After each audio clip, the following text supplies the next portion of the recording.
नमस्कार दोस्तों, मैं हूं आद्या और स्वागत है आप सभी का सिविल्स डेली के daily current affair analysis program में।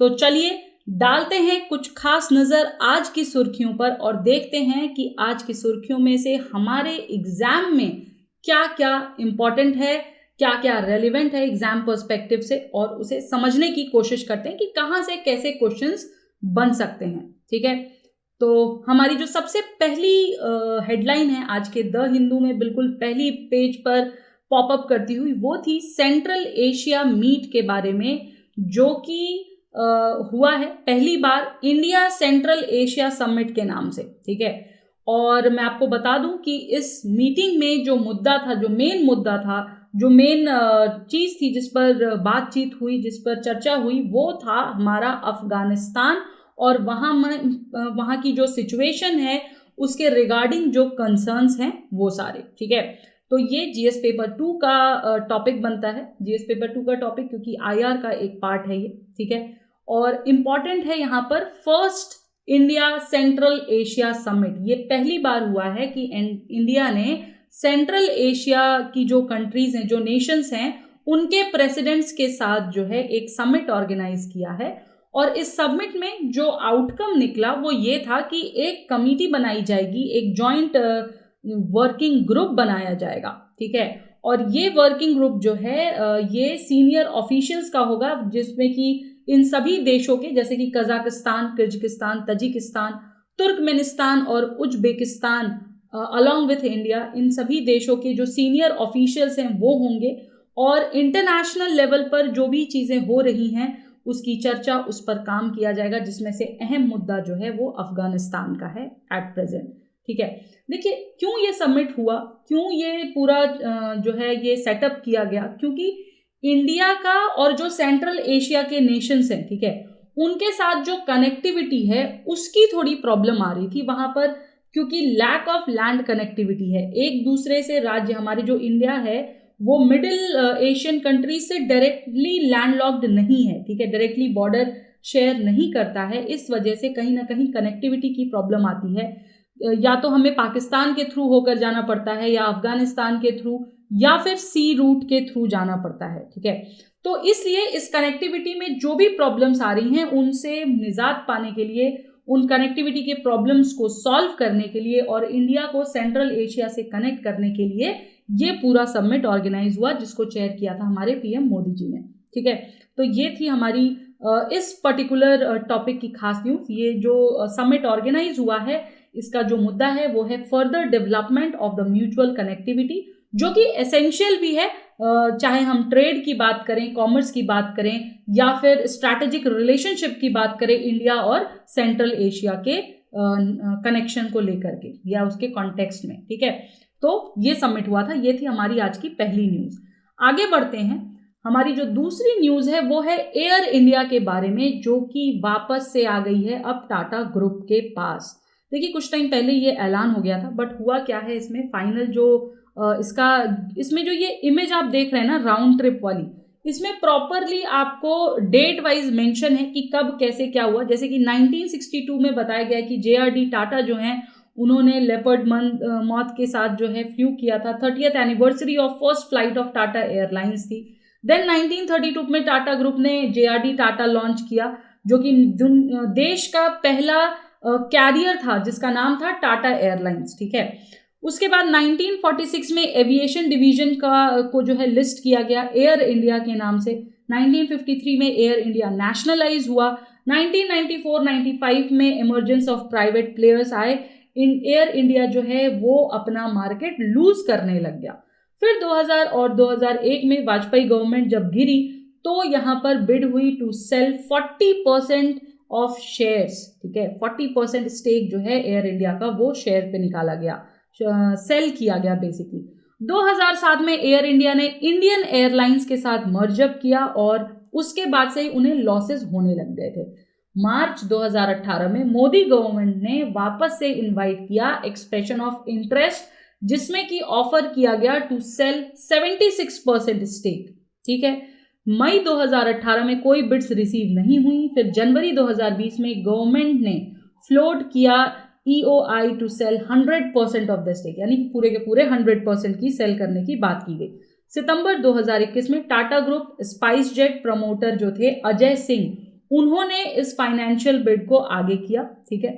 और अक्टूबर 8, 2021 में टाटा ग्रुप ने इस बिडिंग को जीता with the bidding amount of 18,000 crore.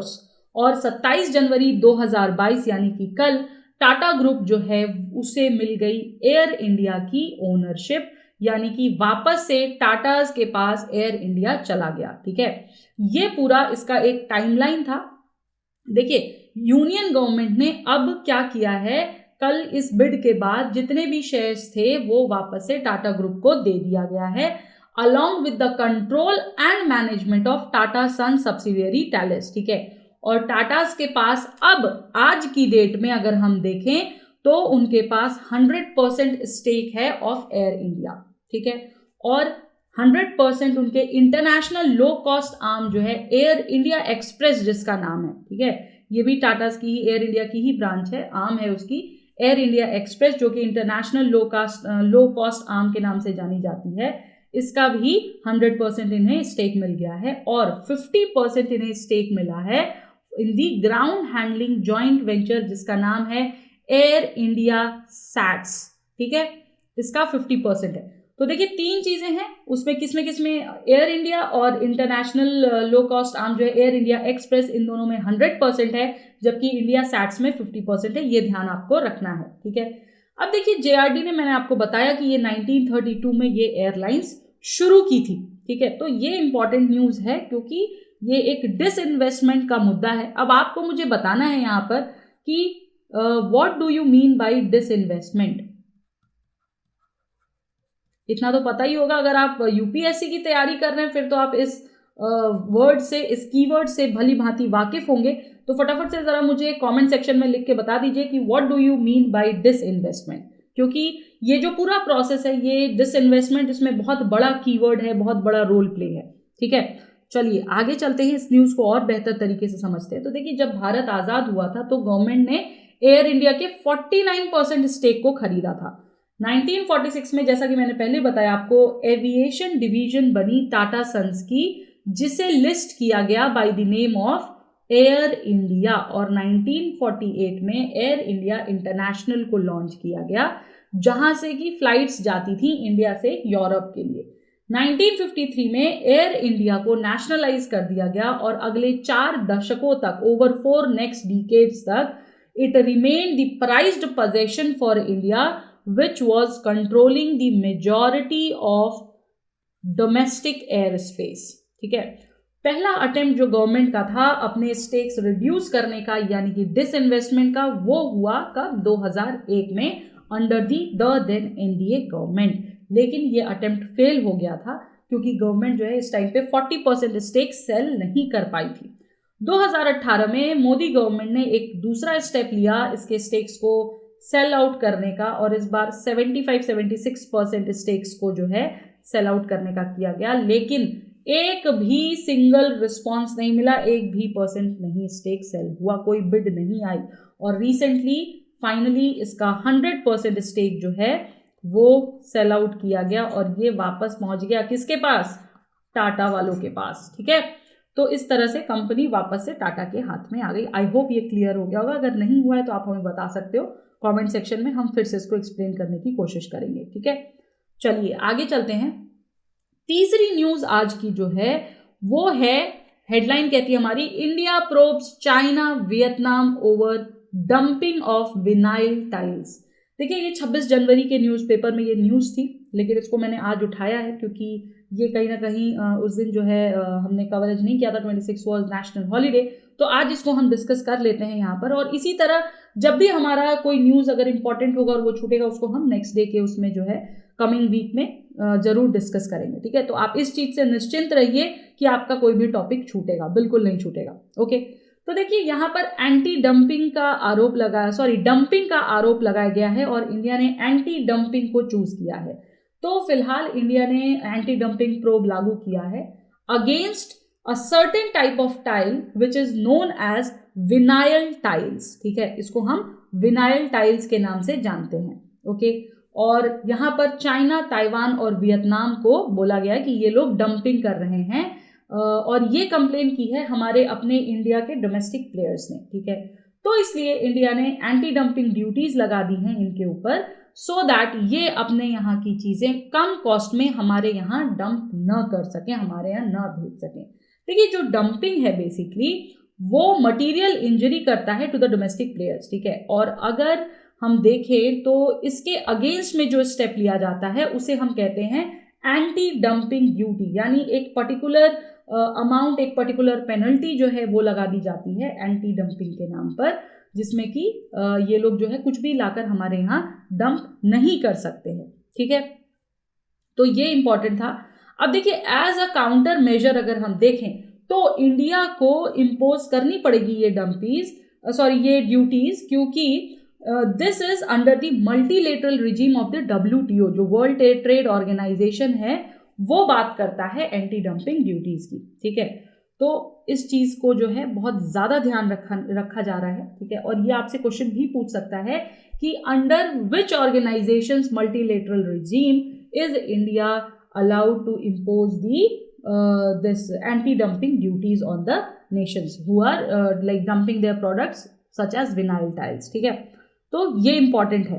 अब देखो डंपिंग क्या होता है, तो सिंपली अगर आपको डंपिंग और एंटी डंपिंग समझना है तो डंपिंग का मतलब होता है वो चीज जहां पर कंपनीज जो हैं अपने प्रोडक्ट्स को एक्सपोर्ट करके एक पर्टिकुलर प्राइस पर, जो कि पर्टिकुलरली जो प्राइस है वो काफी लो रहता है फ्रॉम द नॉर्मली चार्जेस जो होते हैं, ठीक है, वो अपने प्रोडक्ट्स आपके देश में अगर एक्सपोर्ट करने लग जाए तो उसे हम डंपिंग कहते हैं। एंटी डंपिंग ड्यूटी इसके अगेंस्ट में लिया जाता है और इसे एक प्रोटेक्शनिस्ट टैरिफ की तरह माना जाता है, ठीक है।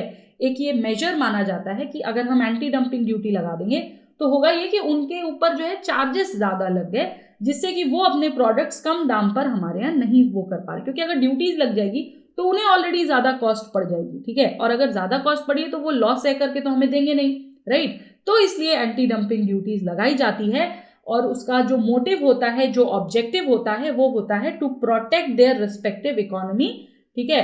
एंड इसलिए जो है बहुत सारे देश एंटी डंपिंग ड्यूटीज लगाते हैं और फाइनली हमने भी लगाने की सोची है।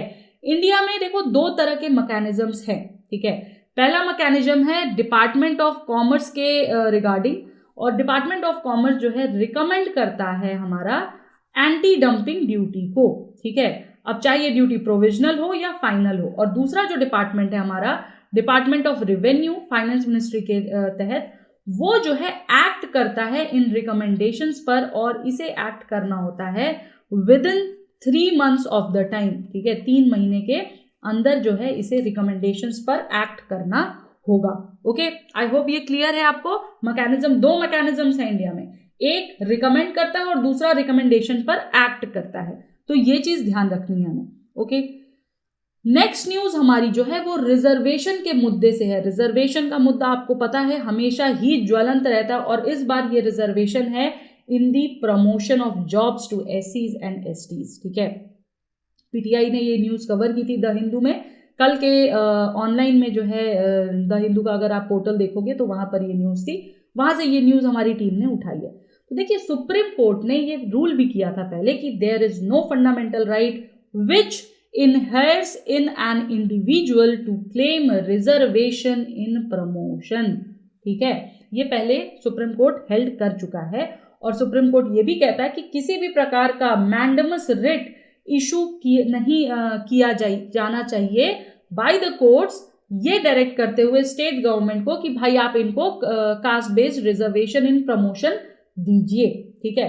अब मुद्दा आता है कि इस पूरे उस पर सुप्रीम कोर्ट ने तो कह दिया, तो भाई सुप्रीम कोर्ट के अलावा जो हमारा कॉन्स्टिट्यूशन है वो क्या हेल्ड करता है, वो क्या कहता है रिजर्वेशंस के आधार पर। तो देखो कुछ आर्टिकल्स हैं। सबसे पहला है हमारा आर्टिकल 14, बहुत पिक्यूलियर और बहुत इंपॉर्टेंट पॉइंट्स हैं, तो प्लीज इसको नोट डाउन कर लेना, ठीक है। क्योंकि ये पॉइंट्स अगर रिजर्वेशन से रिलेटेड क्वेश्चन आता है तो आपको अपने आंसर में लिखने होंगे, ठीक है। अब देखिए जो आर्टिकल 14 है कॉन्स्टिट्यूशन का, वो हमें गारंटी करता है equality before law and equal protection of law, that is right to equality, ठीक। एक तो ये हो गया हमारा। इसी तरीके से आर्टिकल 16 का क्लॉज 1 और आर्टिकल 16 का क्लॉज 2 ये अश्योर करता है सिटीजन्स की equality of opportunity in employment और any appointment to any government office. Article 15(1) जो है वो प्रोहिबिट करता है for any kind of discrimination against any citizen on the grounds of religion, caste, sex और प्लेस ऑफ बर्थ। इन आधार पर आप जो है किसी को भी डिस्क्रिमिनेट नहीं कर सकते हो, ये कहता है हमारा आर्टिकल 15(1). लेकिन आर्टिकल 15 का क्लॉज 4 और आर्टिकल 16 का क्लॉज 4 वो ये कहते हैं कि इक्वालिटी प्रोविजंस जो हैं हमारे वो प्रिवेंट नहीं करती हैं गवर्नमेंट को from making any special provision अगर बात हो रही हो matter of admission to educational institutions, यानी एजुकेशनल इंस्टीट्यूशंस में एडमिशंस को लेकर, जॉब्स को लेकर in favour of backward classes, या फिर पर्टिकुलरली एससीज और एसटीज को लेकर।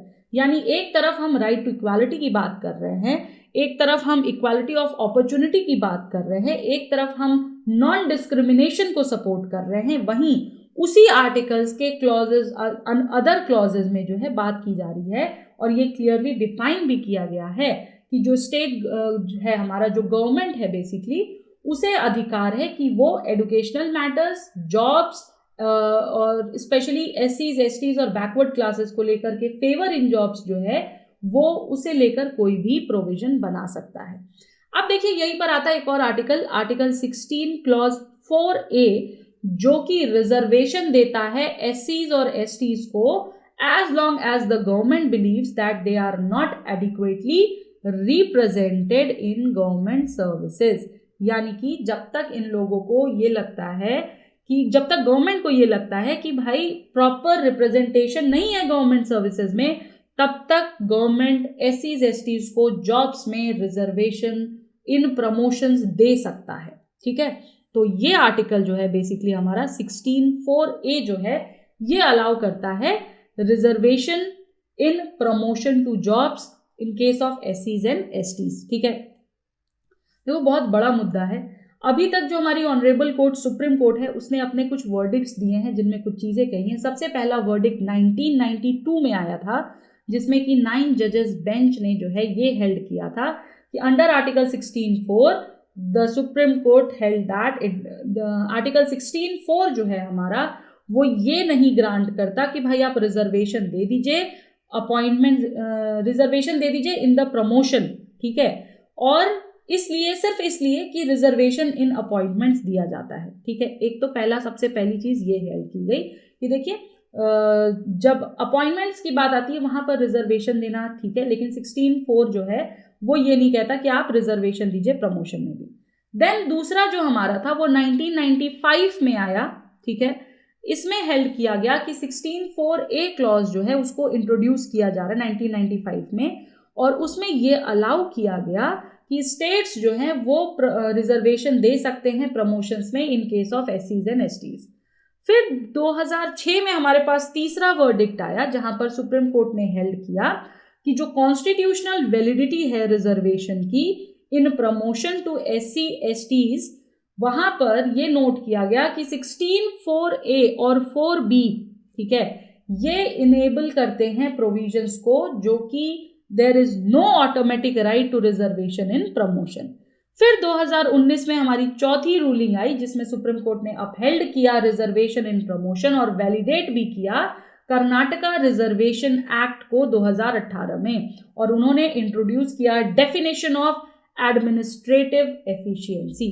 ठीक है, पांचवी रूलिंग आई 2020 में। अगेन सुप्रीम कोर्ट ने कहा कि भाई कोई फंडामेंटल राइट नहीं है जो कि ये कहता हो कि इंडिविजुअल को रिजर्वेशन इन प्रमोशन क्लेम करने का अधिकार है और कोई भी मैग्नमस इशू नहीं किया जाना चाहिए। तो ये 5 रूलिंग्स बेसिकली हमारी रिजर्वेशन के उसमें आई हैं। पांचों के पांचों नोट कर लीजिएगा, बहुत इंपॉर्टेंट है। आंसर्स में एज इट इज आपको कोट करने हैं अगर पूछ रहा है तो, और अगर ऐसे आ रहा है तो भी आंख बंद करके इनको कोट करिए। ठीक है, अब यहां पर आपसे मेरा एक क्वेश्चन है वो ये कि जो रिजर्वेशन है, ठीक है, मैं रिजर्वेशन इन प्रमोशन की बात नहीं कर रही हूं, रिजर्वेशन एज अ होल की बात कर रही हूं, तो क्या रिजर्वेशन एक फंडामेंटल राइट है? आपको क्या लगता है इस क्वेश्चन के बारे में, जरा मुझे कमेंट सेक्शन में लिखकर बताइए। और अगर आपको लगता है कि फंडामेंटल राइट है तो जरूर अपने सपोर्ट में एक स्टेटमेंट करिएगा, सिर्फ यस नो मत लिखिएगा। मैं इसलिए कह रही हूं क्योंकि ये पूरी प्रोबेबिलिटी है क्वेश्चन आने की, और अगर इस पर आप अभी से प्रिपेयर्ड हो तो आपके लिए बेहतर रहेगा। Is reservation in whole fundamental right और not? If yes then support your statement with the argument, if no then also support your statement with an argument। अगर आपको ये पूरा आर्टिकल अच्छे से समझ आया होगा, ये पूरा मुद्दा समझ आया होगा, तो डेफिनेटली आप आंसर इसको अच्छे तरीके से कर सकते हो। ठीक है, चलिए आगे चलते हैं। हमारी अगली खबर जो है वो इसरो से आ रही है। इसरो में एक प्रोजेक्ट है SSLV, ठीक है, जिसको कहते हैं हम स्मॉल सैटेलाइट लॉन्चर व्हीकल। ठीक है, इसको जो है बिग प्रोस्पेक्ट्स के साथ लाने की बात की जा रही है। जो हमारे नए चेयरमैन हैं इसरो के, डॉक्टर S सोमनाथ, उन्होंने इंडिकेट किया है for the inauguration of indigenous new launch rockets, जिसका नाम है स्मॉल सैटेलाइट लॉन्च व्हीकल या लॉन्चर व्हीकल SSLV। तो चलिए समझते हैं पहले तो SSLV क्या है। ठीक है, तो देखो जो SSLV है ये स्मॉल लिफ्ट लॉन्च व्हीकल है बेसिकली, जिसको इसरो ने बनाया है, और इसकी पेलोड कैपेसिटी जो डिलीवर करने की है वो है 600 kg लोअर अर्थ ऑर्बिट में। ठीक है, लोअर अर्थ ऑर्बिट जो है हमारा 500 किलोमीटर का होता है। ठीक है, और 300 kg इन दी सन सिंक्रोनस ऑर्बिट, इसका भी 500 किलोमीटर का ऑर्बिट होता है। अब देखिए ये जो हमारा व्हीकल है बेसिकली SSLV जो है, ये हमें हेल्प करेगा छोटी सैटेलाइट्स को लॉन्च करने में with the capability to support multiple orbital drop-offs। ठीक है, एक नहीं एक से अधिक कई सारे ऑर्बिटल ड्रॉप ऑफ्स में ये सपोर्ट करेगा। फ्यूचर में एक डेडिकेटेड लॉन्च पैड जो है श्रीहरिकोटा का, वो कहा जाएगा small satellite launch complex SSLC, और उसे सेटअप भी किया जाएगा।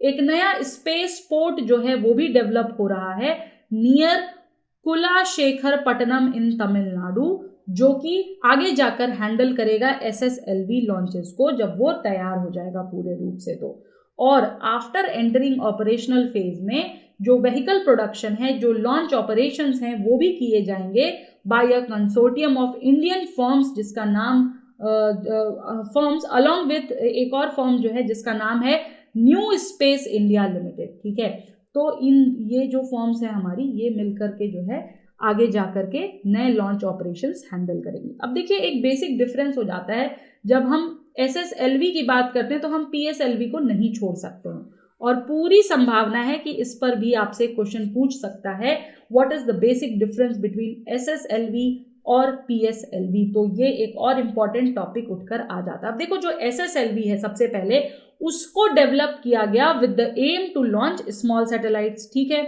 और कॉमर्शियली रिड्यूस्ड प्राइसेस पर, जबकि हायर लॉन्च रेट के मुताबिक उसके कंपैरिजन में as compare to polar SLV PSLV, यानी PSLV के उसमें मुकाबले में ये लॉन्च करेगा स्मॉल सैटेलाइट्स कॉमर्शियली कम पैसों पर, रिड्यूस्ड प्राइस पर और हायर लॉन्च रेट्स पर। ठीक है, दूसरी चीज जो प्रोजेक्ट है, ये पूरा प्रोजेक्ट जो है ये प्रोजेक्टेड है हाई लॉन्च रेट्स पर, जो कि रिलाई करते हैं लार्जली ऑटोनोमस लॉन्च ऑपरेशंस में। ठीक है, और अगर हम कंपेयर करें तो जो PSLV है हमारा, वो उसके जो लॉन्चेस हैं उसमें इन्वॉल्व होते हैं 600 ऑफिशियल्स, जबकि SSLV लॉन्च ऑपरेशन जो है वो एक इस छोटी टीम के द्वारा ही मैनेज किया जा सकता है, जो कि 6 लोगों की टीम हो सकती है। अब देखो 600 वर्सेस 6 वाली बात आ गई, यानी इफेक्टिविटी ज्यादा हो रही है। ठीक है, लॉन्च रेट ज्यादा है, प्राइस कम है, तो इफेक्टिविटी ज्यादा हो गई। लॉन्च रेडीनेस पीरियड जो है SSLV की, उसको कम माना जा रहा है फ्रॉम अ वीक इवन। ठीक है, ऐसा कहा जा रहा है कि लेस देन अ वीक जो है टाइम पीरियड जो है वो काफी होगा फॉर दिस SSLV लॉन्चेस। ठीक है, और SSLV जो है वो अपने साथ सैटेलाइट्स वे कर सकती है अप टू 500 kgs। ठीक है, 500 kgs लो अर्थ ऑर्बिट में, ये हमने अभी देखा। और ये जितनी भी जॉब्स है PSLV वाली, इसको हम बहुत कम टाइम में, कम कॉस्ट में, लगभग 30 करोड़ रुपए में ही SSLV द्वारा प्रोजेक्ट कर सकते हैं। ये डिफरेंस है। तो यानी डिफरेंस के जो मेन 3 आधार हैं, एक है हमारा टाइम को लेकर, दूसरा है हमारा प्राइस को लेकर और तीसरा है हमारा वर्कफोर्स को लेकर के। ठीक है, तो ये था हमारा SSLV वर्सेस PSLV का कंपैरिजन। आई होप आज के न्यूज़ जो है आपको समझ आई होगी, प्रॉपरली आपको पता चला होगा। कुछ नए मुद्दे भी आए हैं, कुछ पुराने मुद्दे भी उठे हैं। तो जो भी क्वेश्चंस हमने आपसे पूछे फटाफट से उसको बता दीजिए, और अगर आप अभी तक हमारे साथ नहीं जुड़े हैं तो जुड़ जाइए डेली #CD रिचुअल्स पर, जहां हमारी टीम आपके लिए तमाम क्लासेस देकर आती है वीकली और वीकेंड बेसिस पर। ठीक है, और जो भी आपको कंफ्यूजन है, जो भी क्वेश्चंस हैं, प्लीज उन्हें लिख कर बताइए, और हाँ, अपने आंसर्स को आर्ग्यूमेंट से सपोर्ट करना शुरू कर दीजिए, क्योंकि प्रीलिम्स के बाद मेंस में ज्यादा टाइम नहीं बचता और हम कोशिश करेंगे कि मेंस और प्रीलिम्स को साथ लेकर चले। ठीक है, तो चलिए इसी के साथ कल फिर मिलेंगे इसी वक्त पर। तब तक के लिए नमस्कार, धन्यवाद, जय हिंद, जय Bharat. Subscribe to our YouTube channel and press the bell icon on the YouTube app and never miss another update from Civil's Daily.